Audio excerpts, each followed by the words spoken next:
We give thanks to God. From our hearts, we bless you, Lord.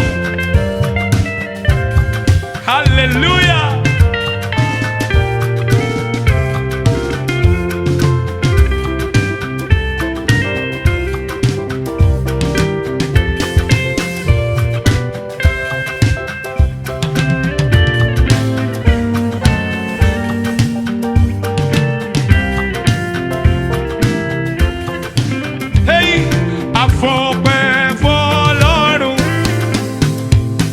Lọ́kàn àti lóhùn wa ẹni sóhun yánu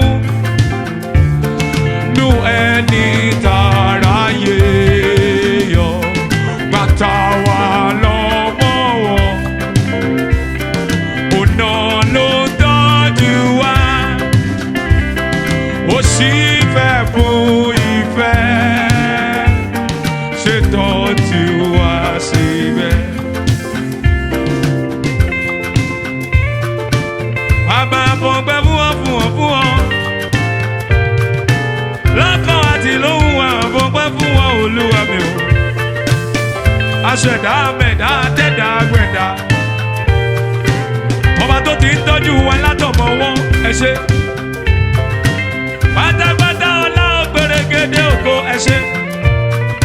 Èpèlè ìyànjú ti dọ́ba táyìrán bí ọgọ́gọ́. Wonderful marvelous God.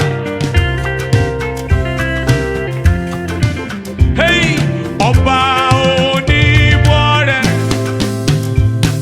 má fi wá sílẹ̀ láéláé.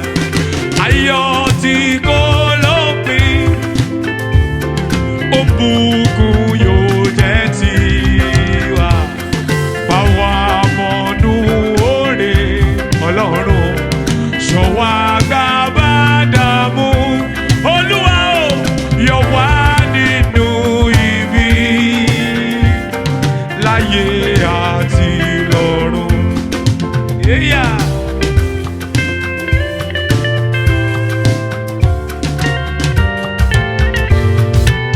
Ìjọ ẹ̀dá fọpẹ́ fún látọkàn ẹ wá náà.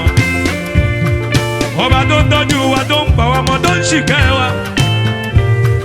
Àti láyọ̀ wa sùn láyọ̀ wa lọ láyọ̀ wa bọ̀ láyọ̀. Ṣebí wọn náà re on your feet. Ṣebí wọn náà re you still have life. Fọpẹ́ fún from your heart.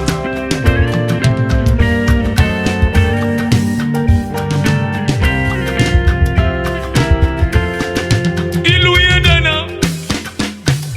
Bí a bá ṣe ní lóore ọpẹ́ làdúnà mo wá dúpẹ́ tèmi. Ká fi yìn ohùn ọpẹ́ fọ́lọ́run bàbá ọmọ àti ẹ̀mí mímọ́. Ọlọ́run tí ó ga jù lọ lọ́run. Ọlọ́run kan láéláé táyé àtọ̀run mọ́. Bẹ́ẹ̀ ló wà nísìnyí, bẹ́ẹ̀ ni yóò wà láéláé. I sing it again. Ká fi